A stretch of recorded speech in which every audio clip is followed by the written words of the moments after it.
They called it a sanctuary. But the earth beneath Sacred Heart Chapel tells a different story. In the western woods of the Oregon Territory, where the wind still whispers with the breath of the dead, there once stood a modest wooden church, built in 1852 by the Grayson family, pious settlers who claimed to bring the light of God to a land still clawing its way out of wilderness. To weary travelers along the Oregon Trail, Sacred Heart was a promise, a place to rest, pray, and pass through safely. But history, as it tends to do, forgot to mention what became of those who stayed too long. They never emerged again. Between 1852 and 1888, nearly 800 people are believed to have vanished in the surrounding area. Whole families disappeared, wagon trains veered off course, letters went unanswered, and always, the last known location was the same, the narrow valley below Mountain Ucroft, where Sacred Heart stood in silence, its wooden cross barely visible beneath the dense pine fog. No one talks about it now, not the descendants of the pioneers, not the church archives, and certainly not the Grayson bloodline, scattered now across the Northwest, their name diluted, their past erased from local memory. But in the few records that remain, handwritten letters, coroner's notes, one chilling journal locked away in the basement of a forgotten monastery, a pattern emerges, and the pattern tells us this: Sacred Heart did not fail to save the lost. It lured them in. The Graysons were among the first settlers to push deep into Oregon's interior after the Donation Land Act opened it to respectable families of Christian ambition. They arrived with more than livestock and scripture. Edward Grayson, the family patriarch, was a former surgeon from New York who had been accused, though never convicted, of performing illegal procedures during the Irish famine influx. His wife Margaret was a preacher's daughter, raised in a strict evangelical sect known for its obsession with purification and pain. Their children, 5 in total, were kept from public schools and educated only in the family's converted barn, which doubled as both a classroom and mortuary. Locals would later recall odd rituals, bonfires lit at midnight, strange chanting in what sounded like Latin, though no one could say for certain. One merchant remembered Edward purchasing an unusual amount of salt, vinegar, and wood ash, enough to embalm a village. But these were just rumors, whispers carried by wind and wagging tongues. The first disappearances began in 1853, a year after the chapel was completed. A widowed woman and her 2 sons traveling westward were taken in by the Graysons during a snowstorm. They were fed, clothed, offered shelter. Grayson himself recorded their arrival in the chapel's guest ledger. Sister Abigail and the boys, weak in body, we pray for strength. They were never seen again. The explanation given was simple. The storm overtook them. They must have tried to continue west too soon. Their bodies were never recovered, but the wilderness has always been a convenient accomplice for such vanishings. It wasn't until the 3rd family disappeared, the Crawfords, a party of 9, that townspeople began to murmur. Their wagon had been spotted just a mile from the chapel, their horses tied neatly near the side entrance. The church door was ajar. Inside, silence, no Graysons, no travelers, just the heavy scent of iron in the air, and a faint stain near the altar that someone would later insist had not been there the day before. The sheriff rode out. Briefly, he questioned Edward Grayson, who offered calm and careful answers. He was a respected man after all, a surgeon, a man of faith. His voice was calm, his hands soft, his home spotless. There was nothing to charge him with, and too few to oppose him. The sheriff returned empty-handed, though. As he rode away, he confessed to a deputy that he hadn't liked the way one of the Grayson boys stared at him, not with anger, but with amusement, like someone watching a mouse circle a trap. Over the next decade, settlers continued to vanish. A pattern emerged, but slowly, as it does when roads are rough and records are few. A girl named Lorna May, just 13, wrote in a letter to her cousin in Salem that her family was spending the night at a holy house in the valley where the people speak gently and sing when they pray. She ended the letter with a peculiar note. They asked us to drink the red tea. Papa said no. I drank it anyway. I feel strange now. I hear something in the walls. That letter was found years later in a desk at a remote trading post, its ink water-stained, the envelope never sealed. Lorna May and her family were never heard from again. It wasn't until 1867 that the first official inquiry was made into Sacred Heart, and even then, it was prompted not by the disappearances, but by a fire. A part of the chapel's roof collapsed during a storm, and in the wake of the damage, a gravedigger named Elijah Rourke was brought in to assist with clearing debris. What he found beneath the chapel floor shocked even a man who had buried cholera victims by the hundreds. Dozens of shallow crypts, stacked and layered, bodies embalmed with rudimentary chemicals, their mouths filled with ash. The sheriff was summoned once more, but by the time he arrived, the chapel had been mysteriously repaired. Rourke had vanished. The official report claimed he had taken ill and fled east. His belongings were left behind. His boots, covered in dirt from the chapel floor, were still drying by the stove. By 1873, the Graysons had become something of a legend, not quite feared, not quite revered, but avoided. Their sermons continued, now with fewer attendees. Their garden grew strangely lush despite brutal winters. And always, the red tea was offered at service. Visitors who drank it spoke of vivid dreams, voices beneath the floorboards, the sound of someone humming through the walls, and yet no one stopped them. What little lore existed in the valley was either outgunned, outvoted, or outmaneuvered. Grayson had connections back east. He funded schools. He delivered stillborn babies back to life. He spoke in tongues and healed infections with warm hands. But underneath the pious image, something darker had taken root. In one unearthed sermon transcript from 1874, Grayson wrote, "We are the knife and the cure. We are the wound and the prayer. They come to us broken, and we make them whole again by removing what should never have been." When the chapel finally closed in 1888, it wasn't because of justice or confession. It was because the last of the Grayson line, Nathaniel, the youngest son, disappeared after a harsh winter. Some say he was taken by wolves. Others say he simply walked into the forest and never returned. Either way, the chapel doors were nailed shut, the cross was taken down, and the valley was left to rot in silence. But stories have a way of surviving when the ground itself refuses to forget. In 1934, long after the Graysons had become myth, and the last wagon wheel had crumbled into the dust, a survey team from the Oregon Historical Preservation Bureau was dispatched to the valley to chart remnants of pioneer-era structures before logging operations swept through the area. They weren't looking for Sacred Heart. They didn't even know it had existed, but the trees did. They found the chapel's bones deep in a glade, overgrown with pine, the wooden beams splintered, but strangely preserved, as if time had leaned in close but refused to touch it. The cross had been torn down, yes, but the foundation held. Inside, a collapsed altar, a rotting pulpit, a stone basin filled with petrified sediment, and beneath a floorboard wedged between the joists, a stack of journals bound in animal hide, each marked with a symbol that matched no known Christian denomination. The entries were dated from 1851 to 1887, each signed not by Edward Grayson, but by someone referred to only as the Watcher. The contents were unholy, not merely heretical, but surgical, cold, precise. They spoke of harvesting the burden of flesh, of removing the rot from the soul through sanctified dissection. Whole entries describe methods of restraint, measurements of bone marrow saturation, the effects of various tinctures derived from local flora.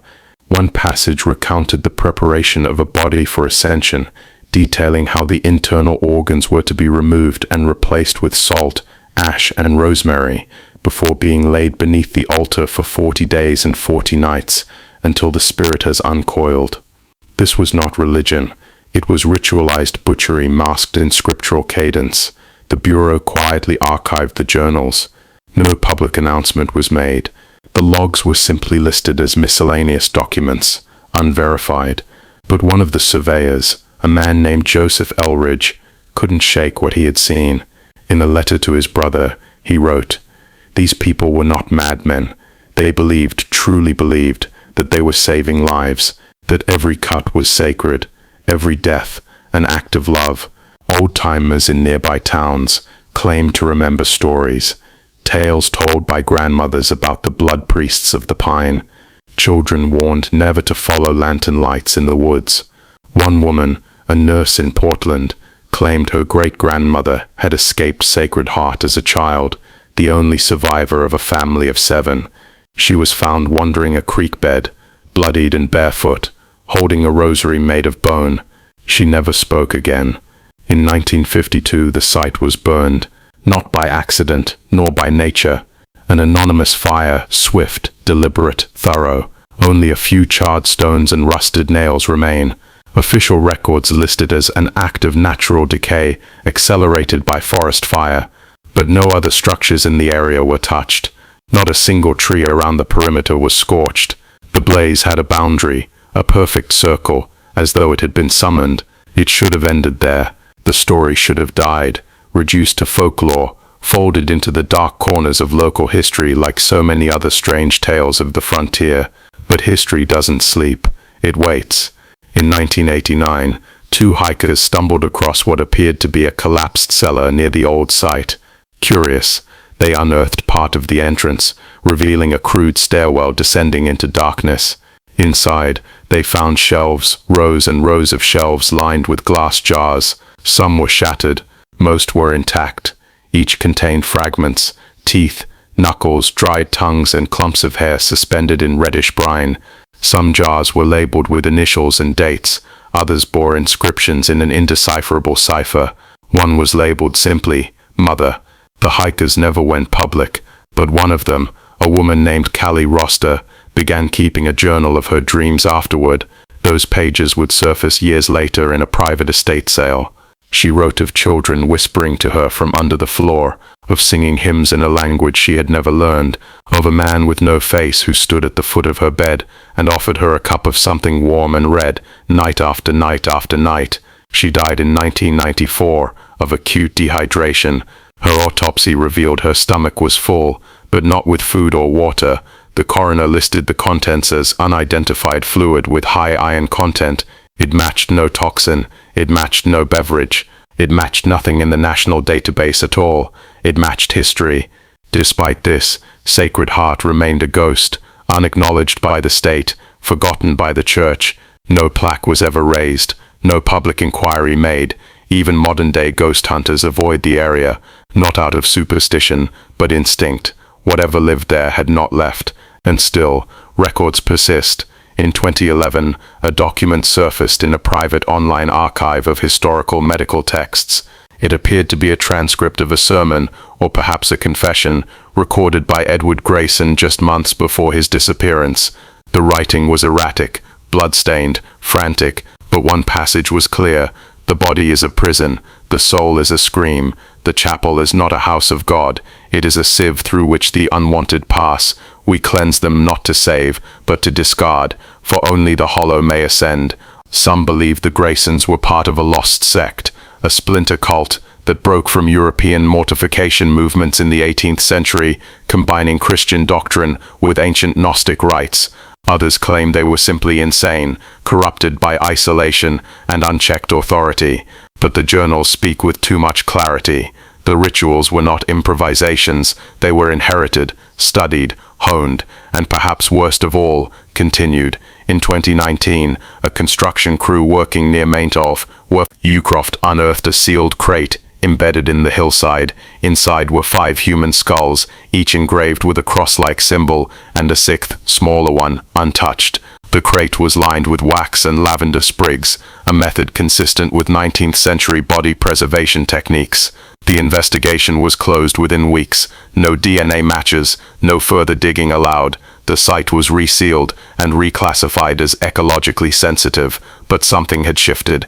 Local wildlife grew restless. Birds avoided the trees around the old site.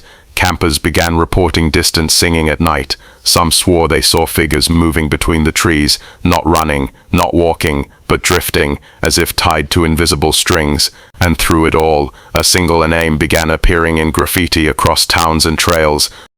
It is easy to believe that horror belongs only to the past, that in our modern world of cameras and code, No evil can remain unlit, unspoken, unseen.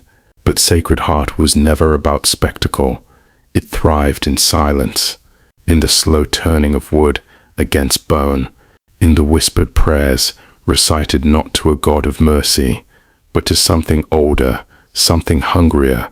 In 2022, a researcher named Lydia Cross began compiling a private database of unsolved disappearances across the Pacific Northwest, focusing on historical anomalies between 1840 and 1900. She wasn't looking for Sacred Heart. She was chasing a separate mystery, a mining town that vanished overnight in southern Washington. But her path kept circling back to the same names, the same patterns, the same valley, the missing, the silence, the red tea. She tracked 812 names across 4 decades, 812 souls, last seen in or near the region known once as Pine Hollow, where the chapel had stood. She found mentions of a healer's haven in 3 separate diaries from the 1850s. She found a prayer card preserved in a family Bible, stained, folded, nearly illegible, with a drawing of a black-eyed angel and the words, "We come to be hallowed, so that he might fill us." Lydia contacted local officials, historical societies, even theological seminaries. Most didn't respond. A few warned her to stop. One man, a retired archivist from Eugene, agreed to meet, but died in a car crash 3 days before their scheduled appointment. The brakes had failed. The police ruled it mechanical failure, but Lydia didn't believe in coincidences anymore. She pressed on. In June of that year, she published a small, self-funded documentary online.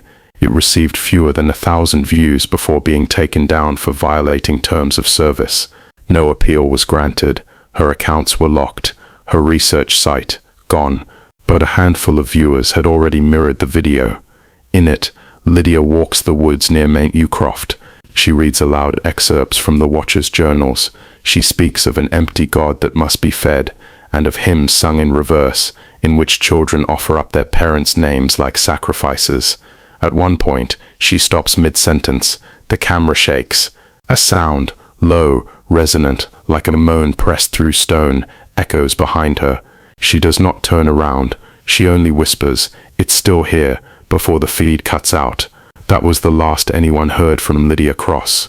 Some call her a hoaxer. Others say she staged her disappearance for fame, for myth, for the cruel glory that sometimes comes with becoming the center of a ghost story. But her family insists otherwise. Her apartment was left untouched, her laptop wiped, her notebooks missing, her car keys still in the ignition, and in the center of her desk, a single sheet of paper, no message, no signature, just the symbol from the Watcher's journal, drawn in blood. Today, the site of Sacred Heart is closed off by the Bureau of Land Management under the guise of environmental preservation. No signage warns hikers, no trails lead to it, but every year a few go missing near Mount Ucroft. Most are found, some are not. The files are thin. The search is brief. Their names are added to lists that no one reads. But if you look, truly look, you'll see that the pattern continues. Every decade or so, someone claims to hear chanting in the pines, a fire spotted where no fire should be, a cross nailed to a tree without a church, bones arranged in spirals, a red cloth tied around the base of an ancient yew, bearing a single word scrawled in charcoal, hollow. And perhaps that is the word that defines the legacy of Sacred Heart more than any other. Not faith, not massacre, not even madness. Hollow, the place where people came to be emptied, where salvation meant surrender, where those who were weary, broken, alone, the very people faith was meant to protect, were reduced to parts, catalogued like tools, and buried beneath a pulpit built on lies. But ask yourself this: could something like this happen today? Could a family, charming, well-spoken, generous, isolate themselves just enough, earn just enough trust, and begin again? Could a belief that began as compassion fester, harden, mutate into something ravenous? Could a chapel rise in the woods once more, unseen, its walls echoing with hymns not sung in praise, but in preparation? And if it did, would we even notice? because evil does not always wear the face of a beast. Sometimes it smiles behind a sermon, it opens its doors, it offers you shelter, and then once you're inside, it waits patiently for the hollowing to begin. They called it a sanctuary, a house of light in a wild land. But Sacred Heart was never a refuge, it was a harvest, and 800 souls, men, women, children, travels and saints, were not lost. They were chosen,